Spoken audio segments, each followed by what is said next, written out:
Welcome to the Heritage Show.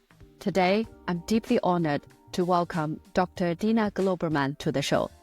Dina is a world-renowned psychotherapist, author, and pioneer in imagery-based therapy. She co-founded Skyro's Holistic Holiday, one of Europe's first alternative retreats, where thousands have experienced life-changing transformation. She's also the founder of the Aurora Center in Italy, where she trains therapists and coaches in her ImageWork method. Dina's work has made a profound impact on me personally when I was recovering from burnout. Her book, The Joy of Burnout, completely changed the way I saw my experience. It helped me shift my perspective, seeing burnout not as a rock bottom, but as a powerful turning point towards transformation and truth. In a way, her work saved me. And now, years later, I'm learning directly from Dina herself to master the powerful tool that helped me heal, ImageWork. And I'm also applying it with my own clients to help them overcome burnout. This episode is part one of a two-part series with Dina. In this conversation, we will explore how to truly understand burnout, what it is, how to self-assess, and how it differs from depression. Dina will also share her unique approach to radical healing, including her famous golden goose metaphor and the first steps anyone can take to start reclaiming their energy and life. And because imagery work is best understood through experience, Dina will guide me and you through a live imagery exercise so you can feel its power for yourself. I'm thrilled to have her here to share her wisdom. So let's dive in. Hello, Dina. Welcome to the Heritage Show. It's such a great honor to have you here. Thank you. Hi, Ling. It's great to see you and to be with you. I'm very excited about this. You are personally so important to my burnout recovery, including the book, The Joy of Burnout. Yes. So today it's a conversation that I have been looking forward to and very personally to me, not only because of the burnout recovery journey, but also because this is my current mission and my work as well. Great. So I will jump right in. First question, talking about this book, The Joy of Burnout. Yes. And this title can sound a little bit controversial. I wonder, how come you wrote this book, the title, and what is your work that you're doing and the impact that you're hoping to leave to this world? Wow. Where will I start? I've been thinking about this idea of what is your main principle, what impact do you want to have? And I think on a deep level, I've always looked for truth. And truth has a lot of meanings because in the everyday world, we carry truths that come from the culture, the society, our family, and so on. And sometimes that takes us a long way, and sometimes it isn't any good for us anymore. And because it isn't our truth and it isn't up to date with where we are right now. So I'm really interested in helping people to see where they are. And myself, anything I do with other people, I do with myself as well. Everything I talk about in the book, I learned from working with myself as well as interviewing other people. You know, there's a kind of a feeling we're all in this together. We're all doing this difficult journey called life, and we all sometimes feel alone. And I'm kind of saying, you aren't alone. You haven't done anything wrong. If you're stuck or in trouble, there is a way forward, and I'd like to help you. And it's something like that. So how I help people is by helping them to find out what pictures of themselves or the world or their understanding of who they are guiding their life, maybe in the wrong direction. If you've ended up somewhere you don't want to be, then your pictures are guiding you in the wrong direction. And so I need to help you to go deeper, to find out what is going on, what is driving you out of your awareness, bring it up to the surface, and transform it in the light of who and what you are now and what you really need. So with burnout, for example, when I started reading about burnout, I found it was all about work-life balance and you're working too hard and this and that and Mm. the other thing. But I knew that I had burnt out, and I knew that wasn't why. I'd worked too hard my whole life, and Yeah. it couldn't be that it was work-life balance. I never had any, but I didn't burn out.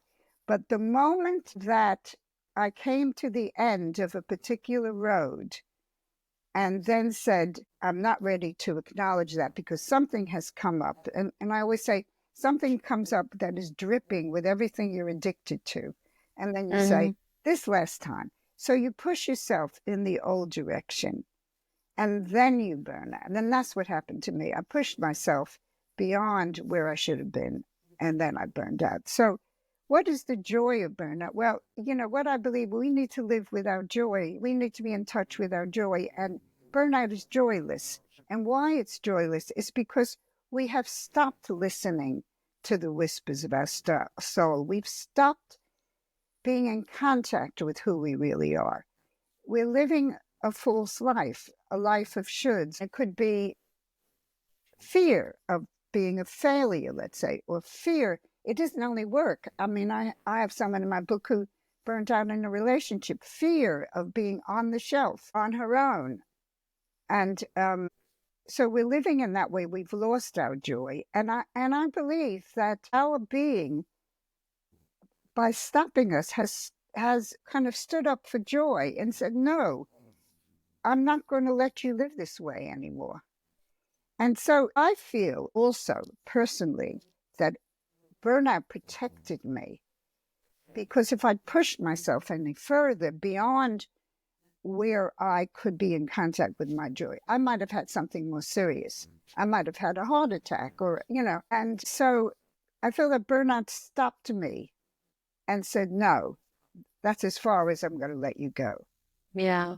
And then my view is that what many people do is they say, doctor, make me better so I can go back and do the same thing. And my view is that what I call radical healing, that I don't want the old show that's brought me here. I need to find out where I am now and what I really want and need. And this can take time. And sometimes you have a lot of time because you're burnt out Yeah. and you can't do much else. Have to stop. So, and in the end, I found that people that took this radical healing found their joy again. So it does work. And Yeah. I think living without joy isn't a good life.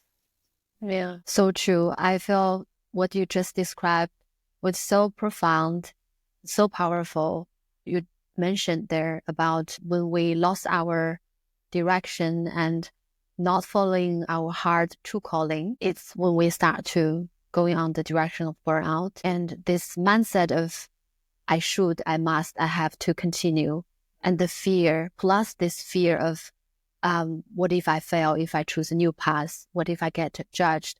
What if I, perceived as not successful? All of this really resonates with me because I had gone through exactly the same process. Yeah. I hear all the keywords in my journey. I believe among a lot of others who had gone through and recovered from burnout. And I love you highlighted in the end, burnout is really not the end point, but a starting point for transformation, for renewed, fulfilled life. Yes. And I'm going to tell you a story that I have in my book, but I think it really shows you what happened. When I was in college, I had a very interesting professor, and he, in a way, was doing image work, although he wouldn't have called it that. And he told us to write our obituary. And I wrote my obituary, and in the obituary, I died when I was age 44 in October 1989. I died at this time because I think in the story, I had a car accident or something. Now, the time that I died in the obituary is almost the exact time, I don't know the date, but the exact month and year that I burnt out exactly the same time that the obituary said I died. And I felt that I was confronting transform or die. And if I hadn't transformed, and actually thank you to burnout, if burnout hadn't stopped me, I might have pushed myself one step too far and something much worse might have happened. So I'm so grateful to burnout in a way, because burnout stops you in time, I feel. And if you wait for the heart attack or the stroke or the other things like that, it can be too late sometimes. Yeah, indeed. I guess that's also why when you gone through burnout, recover, and you come to the end, the other side of the world, it is joy. It is, like you said, reborn. So I'm really looking forward to also dig deeper in some of those topics you touched upon earlier. Sure. But to start with, maybe we could first start with burnout itself, because actually a lot of our audience don't even know what is burnout. How does it look like? How can I know if I'm on the verge of burnout? Can you share with us more? Yes. Well, first of all, I just want to say the word again, burnout, because actually I didn't know. And at the time I burnt out, I don't think it was known. It may have just been coming into focus. But years later, a friend of mine came from Sweden where they were talking about burnout. And she said burnout was at the top of the news in Sweden. And I heard the word burnout and I said, that's it. That's what happened to me. And many people have this experience and they use words that like I was burned to a cinder or, they use words like that. So if the word burnout speaks to you, that's the first step, burnout. Oh, yes, I'm not burning through, I'm burning out. Now, the most basic symptom of burnout is that literally, metaphorically, I don't know, whatever you want to call it, your fire is low. Yeah. People feel their fire is low. That means they're exhausted. That means they wake up in the morning exhausted. They haven't got the energy for life. They haven't got the energy for joy. And probably this is the defining characteristic. If you're still very vibrant and active and so on, you haven't yet burnt out. Now, I do want to say that you should stop yourself before you get to right. stage. But let's talk about burnout. Okay, so that's number one. A big other symptom, so, it would be good if people would think about this. Is my fire low? And, is there a feeling that I'm deep? It's not just tired.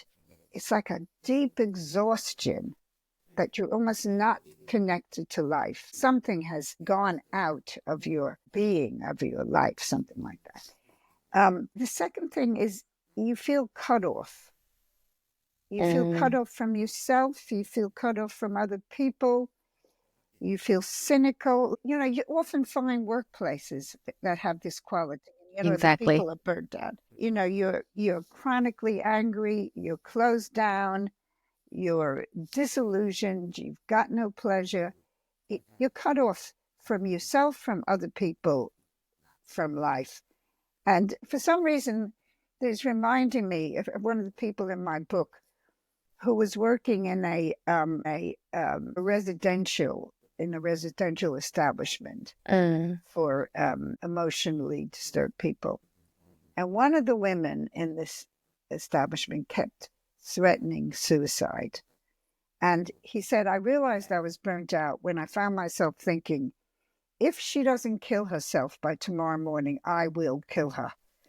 So then he said, that's it, I'm burnt out. He realized he'd gone beyond too far. Compassion. He wasn't able to take any more. So that's very classic.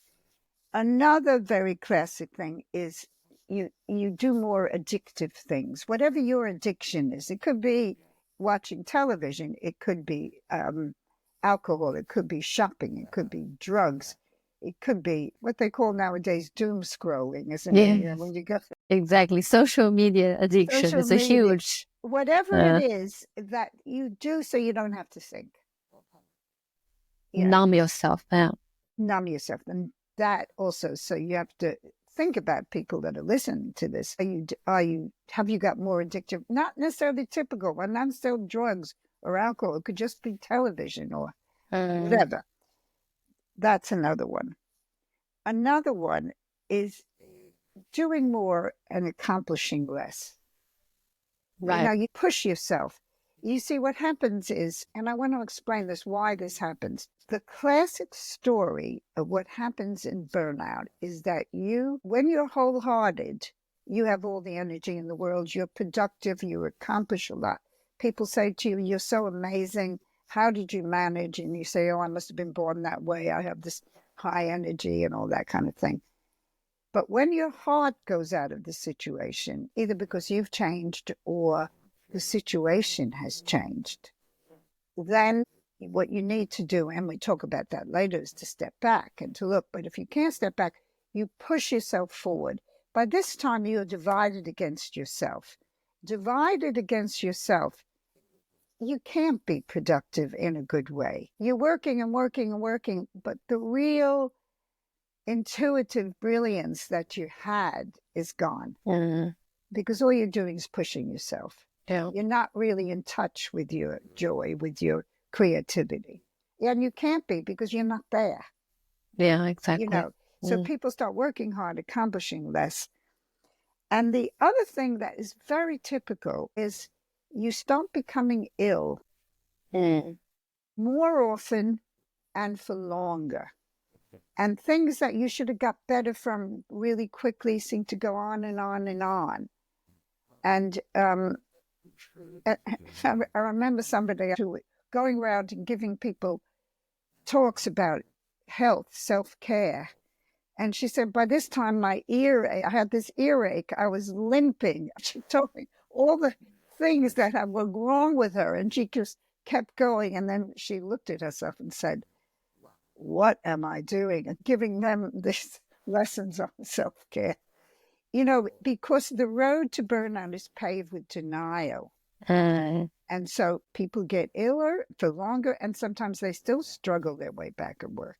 Yeah. And just to add one thing is that sometimes people want to be ill. And the reason they want to be ill is because they can't say no to what's happening. And I've had people that say, I just dreamed of being in a hospital with the lovely white sheets and being taken care of. But they couldn't say, I'm not going to work tomorrow. It's not working for me. They couldn't do that. But an accident or an illness could do it for them. Yeah. And I'm not saying that's why they get ill. I think we get ill because our resources are so limited now. Our immune system is not working. And so we're, in trouble. Yeah, absolutely. I hear all the symptoms that you mentioned, or the signs you mentioned, that in my last burnout, like physically, like you described, I was totally exhausted, like depleted, physically, mentally, emotionally, just depleted is a good depleted. word, isn't it? Yeah. Depleted, Yeah. Totally just every morning woke up thinking about going to work. It's so horrible. It feels dread. It feels sad. I'm like, oh, I need to work again. So this feeling then comes as the second you mentioned about cut off, and I lose the connection with myself. I don't go out meeting people anymore. I don't do the hobby that I used to like exercise or singing or dancing. And then I was definitely addicted to working itself. Like I work and I cannot stop working. Yes. And I just like work nonstop, feel like, oh, this is something I can hold to and make me feel like I'm doing something, I'm achieving something. But exactly as you said, my performance dropped so much because I work more but deliver less. And then, of course, I got ill. I often felt like exactly as you said, which sounds very ironic, but oftentimes I just imagine if I get into an accident that I don't have to work. Imagine that. Yes, it was a terrible thought, but I thought, okay, maybe that's the only way I can legitimately stop Legitimate. working. Yes. Yeah. Yeah. So yeah, this is so true. And it's so interesting that you use the word legitimate, because it's not legitimate for me to listen to myself. It's only legitimate for me to have some terrible thing happen to me so that I don't, so that everybody will agree. Poor me, I Yeah. couldn't show up. Yeah. Right. Yeah. And I heard you said this word, denial. It's Yes. such a wake up word. I think Yes. that's definitely every single one who had burned out has gone Yes. through this emotion. Everybody goes through denial. And one of the words that's really a tip off for this denial is the word trapped. People often say, I feel trapped. And often it's money or whatever. And as soon as I hear the word trapped, I know they're not trapped. I know that there's something that they could do that they don't dare to do. Yeah. And if what you are doing is truly necessary, you don't burn out. See, necessary, our organism understands, our being understands. I know you don't like this, but it's necessary. But trapped is usually a sign. And it's interesting, there's an image, because I work with imagery. One image that comes up very often for people is an animal in a cage. Right. Now, I have never, ever had someone with the image animal in the cage where it didn't turn out there was a key somewhere, or the door was open, or somehow they weren't locked in. But they always start off in the cage. I'm trapped. I'm in prison. And the only, not exception, but it was a really difficult thing, was a man. I was working in this organization, and he was an animal in the cage. He walked out of the cage, and then he fell asleep. I mean, So tired. Yeah. No, not he fell asleep. The lion fell asleep. Okay. So the lion got out of the cage and fell asleep. Which the meat said he doesn't want to know. He doesn't want to wake up. And this man then talked about me and said I had done something not good, and he didn't want me to come back because he didn't want to know. He didn't want to know the truth. I said in the beginning, I'm so interested in the truth.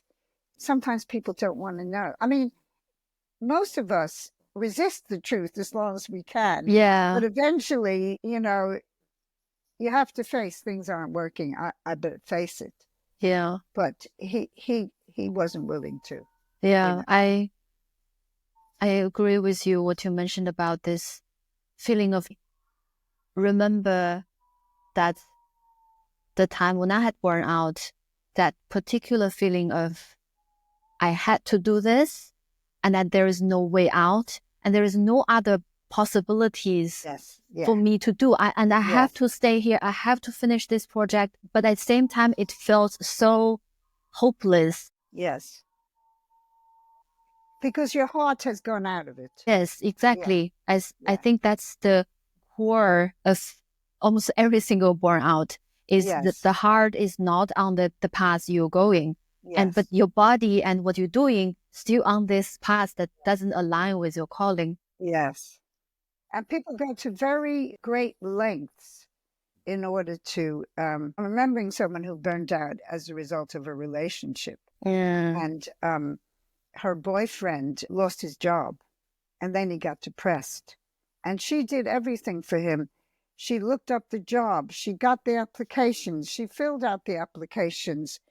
The only thing he did was sign them. She organized the interviews. She did everything. And why? Because she was afraid. This is what I said earlier. Her fear was of being on the shelf, of being alone, of not being in a partner. She thought she had to have a partner, a bit like other people have to have a success. Yeah. And so what finally happened was he got a job in Paris. He moved to Paris. She went to hospital. Oh, no. Because she burnt out. She burned herself out. She burnt herself out. He was fine. Yeah, that's ironic as well. Yeah. And I hear you actually talking about this depression, this word. When I hear you describe the symptom, the signs of burnout, some part, I think, for instance, certain behavior change, maybe not doing the thing you used to like, or feel lack of energy going to work, even maybe emotional depletion. A lot of them sound very similar with depression. So how can we actually differentiate this too?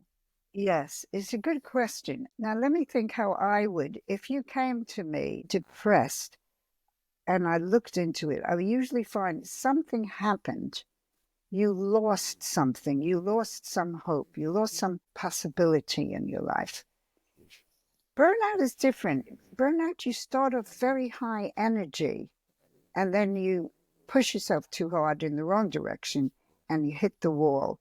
So the typical burnout people, although they may get depressed, they started off with this very high energy, Yeah. very high commitment. And so it's almost historically, if I look into how did you get to this place that you feel so low, it's usually somebody who had a lot to give, a lot of energy, a lot, and then bam, hits the wall. Depression has another quality. It's more to do with loss and not being able to see a future.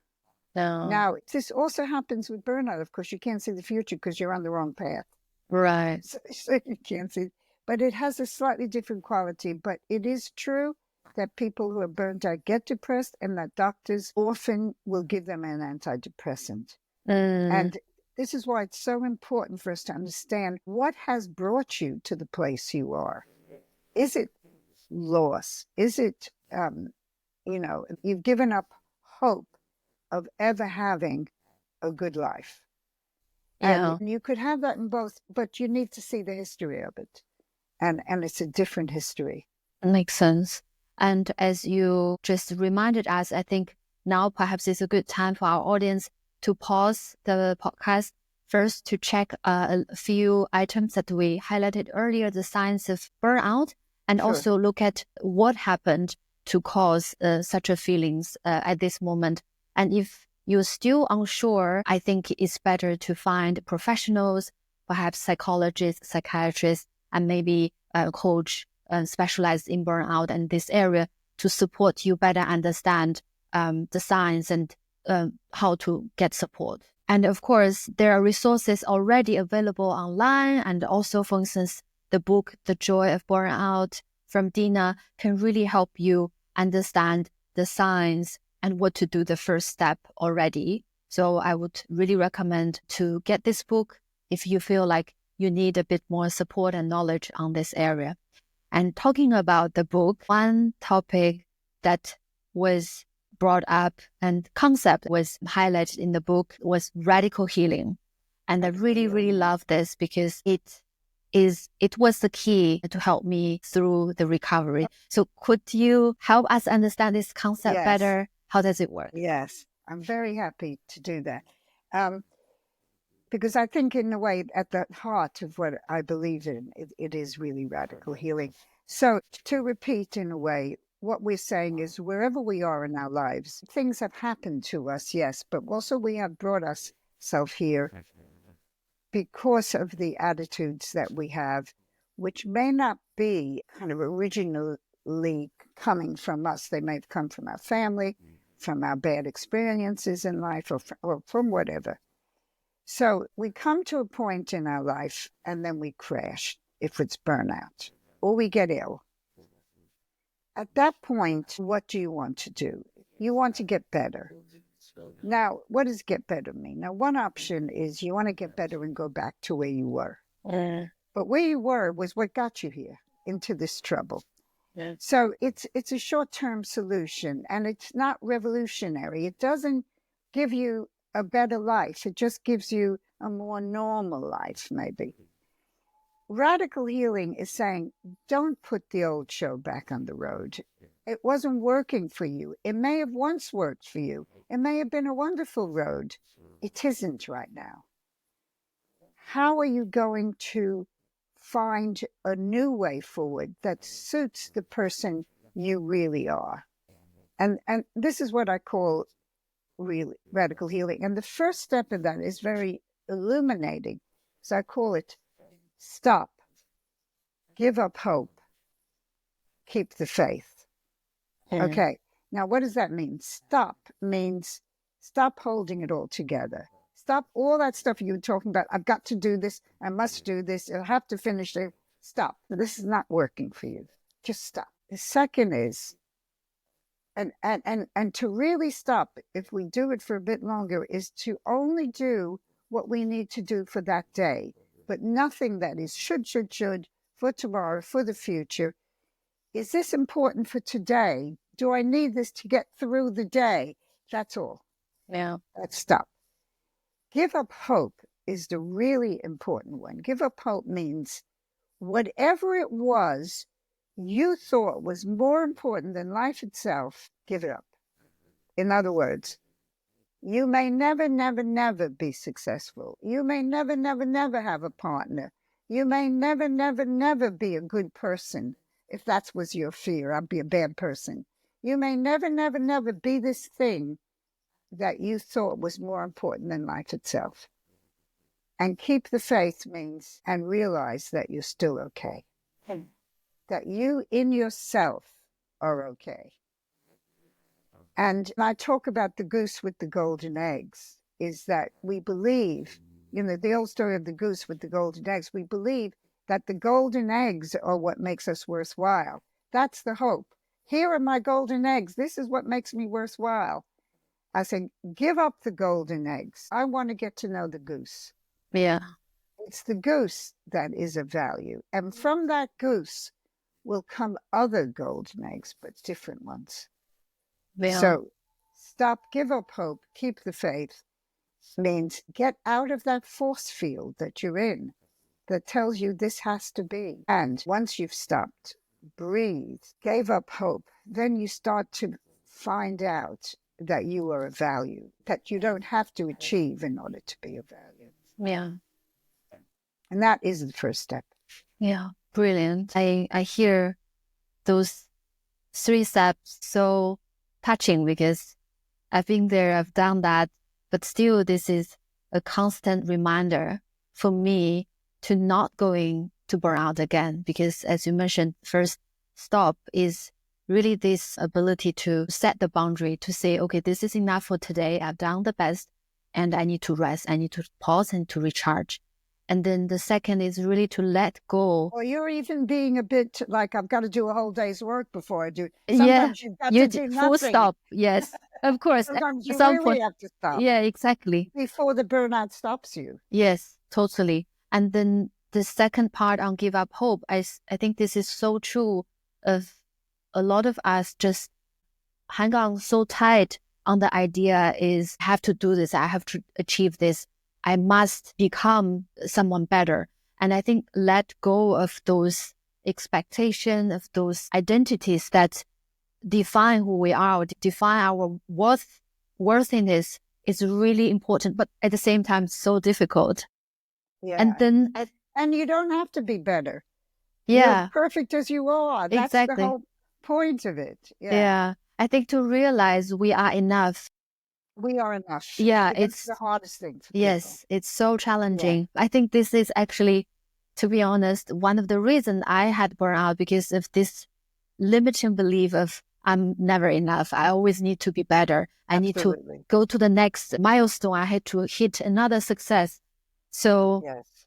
But after all, I realized even if I'm not successful, even if I lose everything, I'm still okay. I'm still worthy. I'm still loved. I'm still enough. So I think this is such a growth journey, but at the same time, so difficult. So, but it's so difficult. Yeah. And I want to say that if we, I talk about how to prevent burnout and what happens if we can early enough stop, early enough before we start having all these symptoms, when we start realizing this is not working and we have to step back and say, what is happening? My heart has gone out of the situation. And then we have 3 choices. One of them is I change the situation. I find a way to make it better for what I believe in. That might be possible. The second one is I change my attitude. I recommit For example, I'm thinking of someone who was working with HIV and AIDS many years ago when they thought they could stop the HIV. And that at that time, there was no medicine, and they realized they couldn't. And many of the people in her office burnt out. But she said, no, we have another role here. She recommitted to helping people and their relatives to live with what was happening. So and I call that the great yes. She said, yes, I'm still in there, but I've recommitted and I'm wholehearted again. And the third is to leave the situation. If it doesn't work. The reason that people don't do that is because they're afraid.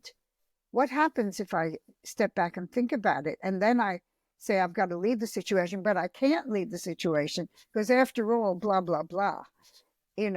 So we have to have a lot of courage to know the truth. And one of the things I always say to people is, you don't have to do anything about this, but you have to know the truth. You have to listen. Yeah. And if you don't listen, then you're taking yourself somewhere you really don't want to go. I hear you said this word, listen. It's such an important word that we often neglect the signals our body, our soul is sending us. And exactly how can we listen better? Other people telling you also, hey, what's happened to you? I'm too busy. Don't talk to me. You're not seeing your friends. So you stop listening to people who you should trust. Yeah. Also. Right. So would you say start to in tune with your body, with your soul, with others' feedback would be the first step we do once we realize perhaps we are at the verge of burnout? First step is always you have to stop. Stop. If you're on the verge of burnout, then you have to step back and consider what has just happened to me.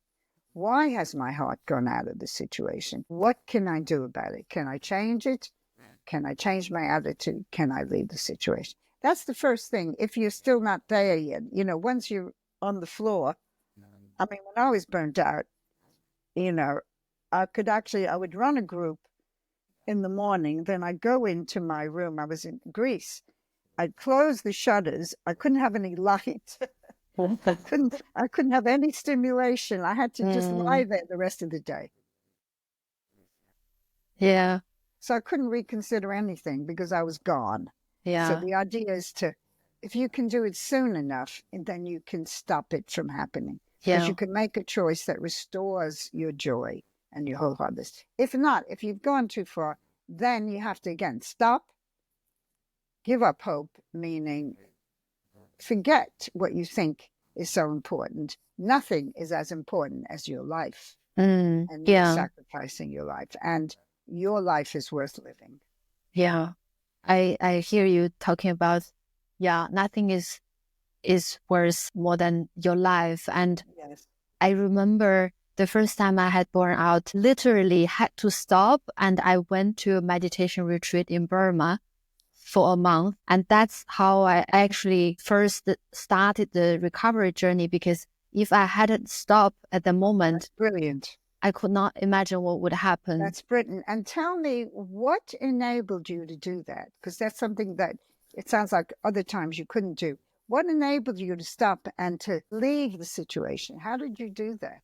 Yeah, that's a good question. I remember that time I was so depleted. My health suffered so much. I had liver problem because of the work environment was so toxic. I had liver problems. Yes, wow. I had to drink a lot during the work because I had to go to a lot of business banquet with all the leadership, and the drinking is such a huge business culture in that environment. Right. Yeah. And I just couldn't do it anymore. And my body just couldn't bear this anymore. At that time, I had a dear friend. She taught me the very beginning of how to meditate. And I meditate on myself. I realized there is so much inner voice, wisdom, feelings that I need to hear. But wonderful. That time I couldn't do. So I decided I have to stop. So I went to the meditation retreat, and that saved my life. That saved your life. Yeah. Yes. I mean, because you could have got very ill with that liver problem. I mean, definitely. that's serious. Yeah. So like I hear everything you said Yeah. was the moment of memory flashing back. And thank you so much for sharing. So Dina, you mentioned so many times the image work, which something that I'm also in the process of learning and leverage this system and approach in my own coaching practice. And I look forward really to learn and deepen my knowledge and practice with you this year in the course. Can you maybe share more with our audience, because this is a quite a foreign concept for a lot of us? Absolutely. And Yeah. why is this so important in the burnout work you're doing? Yes. Okay. So image work is about working with your inner images, but these are not images that necessarily are there on the surface. So first of all, I would say there's two kinds of images. One is what I call your everyday images. That is the way you see the world. You haven't really even thought about it. You just take certain things for granted. You see the world as a depriving place or a frightening place or a bountiful place, or, your image of the world might be of a tree full of fruits or a tree with no fruits, or, underlying our whole attitude to the world, deep underneath, and I'd say beneath the body, the mind, the emotions, is the image that creates all of those. So, for example, if my image is, let's say, of this tree that has no fruit, or that people, one of the first images I had when I was doing Skittles was people were pulling the fruits off without asking. And so that feeling that I was being used in some way and not respected gave me the physical results, the emotional results, the mental results. But underneath was the image. And why that's important is that if we can get to the image, bring it to the surface, we can then change the image or allow it to change. So we start off with this everyday imagination, which has taken us where we are now. And then we use the transformational imagination. It's the imagination that helps us to transform the images and to show us a new set of images that will take us where we are now. So, for example, I gave the example of the lion in the cage. That's the everyday imagination. This person feels caged like a lion. But as we work on it and we discover that the door is really open, the key is really there, they walk out, the lion walks out of the cage and discovers there's a world out there. Something has changed in their whole experience of the world. And that's what we're working for, is for people to find new possibilities by finding new images of who they are. And I always say, who where we've got to is the best we've been able to imagine. Because if we can imagine, we can create it. So we've created this life.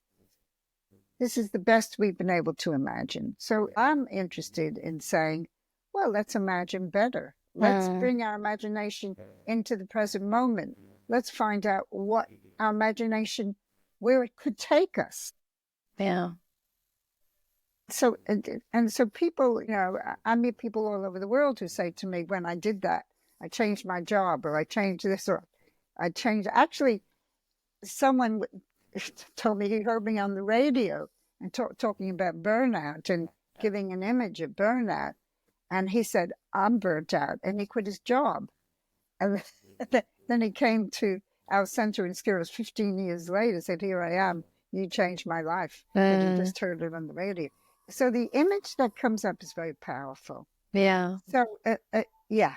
Absolutely. I love you mentioned about how those perhaps unconscious image at a deeper level that can really transform our life. Because I remember learning about also limiting beliefs and how those unconscious beliefs that absolutely, they don't communicate us in English. They communicate with us with image. because Yes, those absolutely. memories, experience, events Yes, happen perhaps in our early life, in our yes. past, have repeated, comes in as an image. And then it becomes such a powerful belief, often, of course, help us, but also has the really Yes, downside and cost in us. And yes, with the ability to really change the image and rewrite the image could help us change our life. yes. So I love And this. also these images, you know, I mean, I'm thinking of, of, of a woman I work with who talks about doing the heavy lifting. She said, I did the heavy lifting there.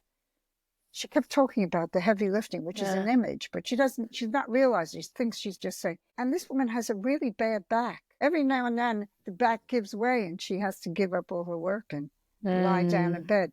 She's doing the heavy lifting. I mean, until she gives up that image, she's going to have a back problem. So it's not, so I've worked with imagery sometimes with someone who has a physical problem, frozen shoulder. We get to the image and then we transform it. And then all of a sudden it disappears, so it's not just what we do. It's also how we think, how our body reacts. All of these are affected by the underlying images we have. Absolutely. And so it's quite exciting when you work with images. Yeah, totally. Maybe add on one point on the imagination you mentioned, also the connection with our body. I now also compete in freediving. So I use imagination and visualization before and during my training, even during the competition itself. It really helped my mindset, my body to get there because my brain already visualized all the outcome, of course, also the positive outcome, and help me, my body to relax, my mind to calm down and really get into that flow mode. So yeah, I love that. Yes. And I think most sportsmen, successful sportsmen, use imagery. But let me just say something about that kind of image. You could say there's two kinds of imagery. There's a different two kinds than before. There's the receptive and there's the active. So you're using active image. You know what you want. You want to have a successful dive. And so you picture what you want. A lot of the work I do is what I call receptive, where you let an image come up. So, for example, you may think you know what you want in your life. I mean, with the dive, it's quite straightforward. You want to dive the best you can. Okay. It's sort of quite simple. But if I say to you, what do you want to do this year? Okay, then you're looking forward and say, well, I want to accomplish this, this, and this. But then I'll do an imaging. I'll do a visioning. This is more receptive. I'll say, it's the end of the year, and I feel, and I'm giving you two futures. End of the year. Actually, should we do that one right now? Yeah, that would be lovely because I think this would give... It's the New Year's visioning. Yeah. Yes, it gives audience an example, a really vivid demonstration. And it's a very useful one. It's very straightforward. Yeah. And let me explain. As I said, when you're diving, you know what you want. But what we think we want, it may not be what is really good for us. It may be what we've been taught. That's how burnout happens. You thought you wanted to finish that job, to accomplish, to be successful. Actually, that's not what you being wanted, or you wouldn't have burnt out. Yeah. So we need to find out not just what we think we want, which may be taking us in the wrong direction. That's what happens when you burn out. But this is so important. But what really would make you feel happy and fulfilled? Yeah. And that might be totally different. So should we try this? Yes, let's do it. I'm excited. Okay, let's go for it. So I want you to just close your eyes and just let yourself go and just relax and just step back into, imagine there's a light behind you, larger than life itself. And you're sinking back into that light. And just nothing to do, no place to go. I'm just here with my light, with myself. Present moment, wonderful moment. And now, Ling, you asked to know what you would like for this year, for this future. And the way we're going to do that is I'm going to have you imagine and a year that ends up feeling bad and a year that ends up feeling good, so that we can find out what is the difference between the two. How are you going to get to the year that you're going to feel good about? And it may surprise you. Are you up for this? Yes. Okay. Are you willing to just find out what happens and not decide what you want? Yes. You're willing to surrender just to see what your imagination tells you? I do. You are. Okay. So are you willing to do the unhappy future first? Let's get it out of the way. Okay. And don't worry about negative thinking, because the thing is, if you've seen it, you don't have to have it. If you don't see it, you might just stumble into it. So I promise you, this is a good thing for you. Okay? Are we up for that? Yes. Okay. So, Ling, I want you to imagine it's the end of this year, December 31st, 2025, and you're feeling bad, feeling somehow you haven't honored your true self. You're feeling bad. Where are you? What are you wearing? What's the bad feeling? Not what it's about. I just want to get to the, can you imagine that? We haven't done a lot of reading. It's the end of the year and you're feeling bad. What's the bad feeling? I felt lonely. I feel failed. I felt a little bit depressed in Berlin. Okay, you're in Berlin, you're depressed, you've failed, you're lonely. And above all, what's the center of that feeling? What's the most important bit of that feeling? This huge anxiety about the future, like if I can make it. Anxiety, okay. I feel anxious. Okay, so not feeling great. Now, my next question is, what's the main thing that makes you feel this way? This feeling of anxious, lonely, depressed, failed. What's making you feel like that? What's at the center of this bad feeling? My business didn't go as my plan, and I could not get the success that I envisioned for myself.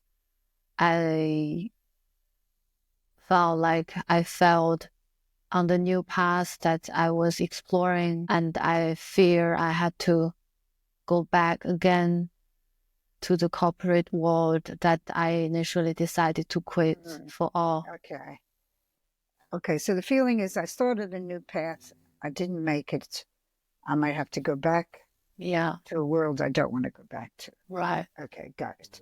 Now, what is the main thing that you did? What's the attitude that you had, the steps that you took that ended you up feeling lonely, depressed, anxious? What was your attitude this year? What steps did you take that brought you here? The attitude was a lot of anxiety on a daily basis, just worry about if I can make it, if I can get clients, if I can get new projects, and a lot of doubt to myself, to my ability to make it work. Okay, so what brought you here was the feeling you have to make this work, and maybe you're not good enough to make it work. So you're always anxious. You're always afraid that you're going to fail. You're holding on tightly to something and it's escaping from you. You know, like you have some water in your hands and you hold on so tightly it comes out through your fingers. You're holding on too tight. Okay. Is this familiar? Is this all familiar? You've seen yourself do this before? Yes, all my life. All your life. Okay, good. Now, you've seen this. You don't have to have it. Let's come back to the present moment. That's only one possible future. We're going to see another one now. So just coming back, stepping back into the light, and what you might do is imagine that you're taking what we call a decontamination shower, kind of wash your hair, even physically, get rid of all those attitudes that have taken you to that place. These so familiar attitudes, because that future, in a way, isn't new. It's a future you've seen before. Okay. Yeah. Are you ready for another future? Yes. Okay. So here we go. Stepping back in the light, relaxing, nothing to do, no place to go. I'm a free spirit and I'm being taken care of. I just have to follow. I don't have to lead. How relaxing could that be? And now I'm going to invite you, Ling, to come forward. It's the end of this year. It's December 31st, 2025, and you're feeling great. You're feeling great. What's the good feeling? What's the good feeling? I felt free. I think free from expectations, pressure, and those goals and outcomes. You're free. And how did your body feel? Feels light and almost as if I want to dance right now and just, move my body and just be free and flow in this life. Okay. And tell me something else about how you're feeling. Not why, just how you're feeling. I felt loved, loved by myself, by others, self-acceptance, self-compassion that So you're feeling good about yourself, good about how you're treating yourself. Yes. And free of all that pain. Now tell me, what the center of this good feeling? What makes you feel this good? What's the main thing that makes you feel this good? Less about the work or achievement, but rather this inner knowing. What makes you feel good is an inner knowing. If I am kind of inner knowing? That I'm enough. That I'm enough. And I'm loved. And that I'm loved. Yes. As I am. Yes. Yeah. Okay. So this doesn't depend on the business succeeding or failing. This is just a feeling that you're okay. Yes. And what did you do differently? This is the $1 million question. What did you do differently this year than the other year? What attitude was different? What step was different? Really attention to my inner world, to take care of myself, not only physically, but more my soul, my inner voice and wisdom, and honor that truth.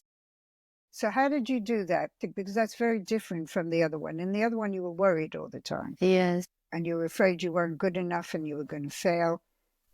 Yeah. What did you do in this picture? How did you manage to stay in touch with this wisdom, this inner wisdom? Yeah. To honor my boundaries, to really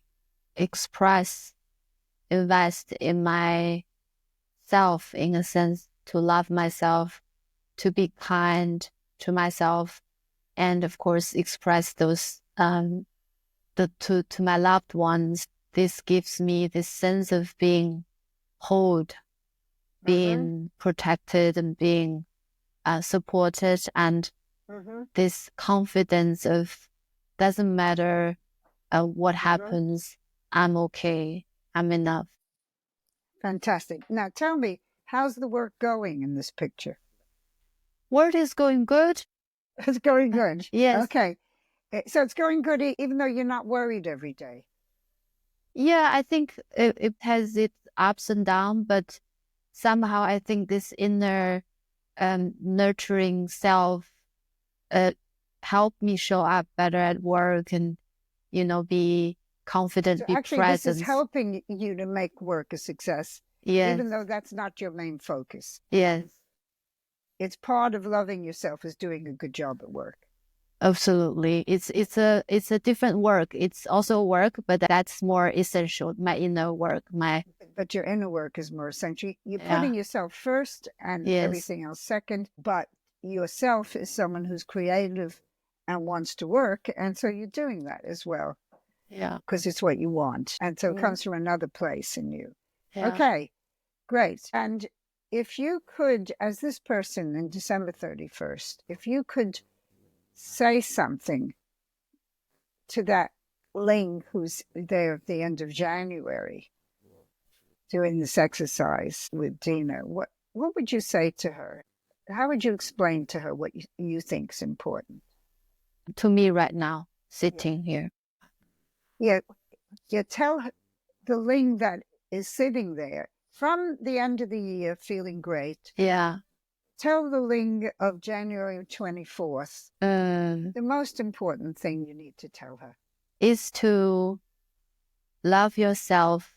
Yeah, call her by her name, Ling. Ling, I want you to know that the most important thing is to remember to love yourself, to care for yourself, and to put yourself in the front and center of your life, and give yourself grace and be kind to yourself, and everything else will follow with that. And what if Ling says, yes, but what about the work? You can't just go around being nice to yourself. How about the work? I need to build the business. What would you say? Yeah, I have the innate, Eileen has the innate motivation, strength, wisdom, and intelligence, and experience and knowledge. Everything she has to... Tell her. Yeah. You have all this. Yeah, Ling, you have all this, and it's not those things that stops you. And as long as you love yourself, you care for yourself, all of those skills and strengths will be amplified, will be even stronger. Great. But you were good enough already, so trust. You're good trust enough that. already. Okay, so you don't have to prove yourself. Yes. Okay, so Ling, let's come back to the present moment. So we've had breathe and just kind of for a moment reflect on those 2 years we've just had, the difficult year and the good year. What are you noticing? Different years. What do I notice? Yeah, the 2 years, one ends up feeling bad, the other ends up feeling good. There are very different feelings registered in my body. Yeah. And the emotions are quite opposite. And one is very centered on this old, let's say, old Ling mindset, and like focus on work and the success and achievement. Another is really focusing on my inner world, the essence of Ling. The essence of Ling. And does this have something to do with what got you towards burnout and got you out of burnout? Yes, absolutely. This sounds familiar. Yes. So, but let me ask you, the first future, I want you to acknowledge, this is important, the part of you that wants the first future. Even though it sounds like a bad future, there's a part of you that's leaning in that direction. We all have that part. What is it? What makes you sort of think, oh, well, that's the future for me? I think that part feel familiar, although it's an unhealthy path, but it's the path that I repeated many times in my life, that I felt familiar, and it feels like I can control, because if I focus on that, if I put the work, and then, there might be a good outcome. But that's also a way for me to distract myself from looking inward, from care for myself. And the better future is what's really the essence of Ling truly desire. But perhaps because of the fear, the anxiety, the worries, would sometimes, like you said, tilt myself towards the old path again. Yes. Okay. So it's very classical that in order to get to the old path, you just have to do same old, same old. It's the old story. And in a way, a bit of you wants that familiar story, and you think you have control, and it's all it's all tried, tested, and proven. Actually, it's led you to burnout, but let's forget that. It's the story that you used to believe in. Yeah. And it's familiar. Okay. In order to get to the positive future, you need to up your game, actually. You need to do something a little different. It's a little challenging. So now I'm going to ask you to put, despite the fact that the bit of you that wants the first future, are you willing to go for the second future? Yes. Okay. Yes, I am. So let's put the picture of yourself feeling free and happy and all that in a bubble. What are you wearing in this picture? You know, you're ready to dance. Very flowy, dreamy, alchemist dreamy. Okay. dress. Okay, beautiful.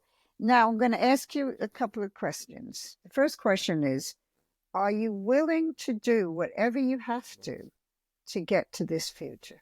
Yes, absolutely. Okay, and what do you have to do? What's the main thing that is a little difficult? What's the main change you need to make? To nurture myself as a top priority, and instead of put work and success to the top priority. Okay, so to change your top priority, that's what you have to do. Okay. Are you willing also to accept that you may not end up in that place, but you'll still be okay, that you don't have to have it, you can't make it happen, you don't have to have it. If this doesn't work out, something else will. You'll be okay. Are you willing to accept that? Yes, I am willing. You're not all powerful, you know. Yes, and I do it. Yeah. Acknowledge that I need to be a bit more patient with myself. Yes, good point. Yeah. And because otherwise, if you feel you have to have every day, you say, oh, I'm not putting myself first, I'm bad. You know, I mean, you could get into a bad space that way. So you have to accept, as you say, that's what you are intending to do, but sometimes you may fail at it, and that's okay too. Yeah. So I want you to say aloud, I ask and intend for this to be. I ask and intend for this to be. And I release it. That means I let go. I don't have to have it. And I release it. And I release it. And then I want you to blow that bubble into the domain of potential. That's it. Blow really hard so you can't see it anymore. That's it. And then I want you to take the feeling, the good feeling from the future, and put it with your hands. Take the feeling from the future, put it in your heart, and feel that feeling right now. Can you feel that feeling? I'm free. I want to dance. Yes. How is that? Wonderful. It's peaceful. Peaceful. Good. Beautiful. Thank you. Oh, I have tears in my eyes. Oh, yeah. And in a way, although you said you're not burnt out, that was a burnout story, wasn't it? Yeah. The future you think you want is to succeed in your business. That would have, in other years, led you to burnout. Yeah. But what you learned about taking care of yourself also made you better at your work. Absolutely. But somehow you had to go around it in another way. You had to value the goose. And then a goose that's taken care of will lay very nice golden eggs. Yeah, could be a rainbow eggs this time. Yes, but the goose that you cut up in half to get all their golden eggs, which is practically what we do when we burn out, is never going to give any golden eggs again. True. So it's bad business. Thank you so much, Dina. I was so touched by this. And like you said, I'm very aware of my old habit, my pattern, and I'm consciously working on avoiding this to happen again. But this is such a good reminder to really choose a different path, to show up differently. Yes. Thank you. And what I suggest that you do is that when we finish this and you go home, you sit down, become that positive future person and write a letter to the Ling of today and tell her, and keep the letter because that's important. And I want to tell you, when I did this exercise and it changed my life, was COVID and lockdown came in 2020. And I have been thinking of writing a book about imagery. And at this point, the whole world changed. I couldn't see the future. I couldn't see the point of anything. I couldn't see why anybody would want a book. You know, it was just like the whole world was different and I didn't know what to do. And so I took down, I've got a CD, which takes me through this exercise. So I took down the CD and I played the exercise and I went through it. And first I did the negative future. And I found myself at the end of the year, I couldn't breathe. I was like, I couldn't breathe. And I said, why can't I breathe? And I said, I'm so ashamed because I've accomplished nothing, done nothing, created nothing. I've just wasted my year. And then I did the positive future. And in the positive future, I was feeling really happy. And I had this book in my hand. This is the book. I have the same book. Yes, this is the book I wrote, which I would not have written. The day after that, I wrote the publishers, applications to publishers. I would not have written it. And it wasn't only the positive future. It was more than that. It was the negative future. I didn't want to end up the year feeling ashamed. So it's quite different from yours because it's not about self-love. It's about my creativity, which is part of my own self-love. That if I felt I'd wasted the year, I would feel very bad. Devastated. So I wrote that book. That's my last book. I'm not writing anymore, but I was happy Why to not? do that one. Yeah, well, I would I hope came to the read end a of new that book. road. I came to the end of that road, Thank you so much for joining us in the first part of my conversation with Dr. Dina Glouberman. We've touched on some truly profound insights on burnout, self-assessment, and how to begin the journey of reclaiming your energy and life.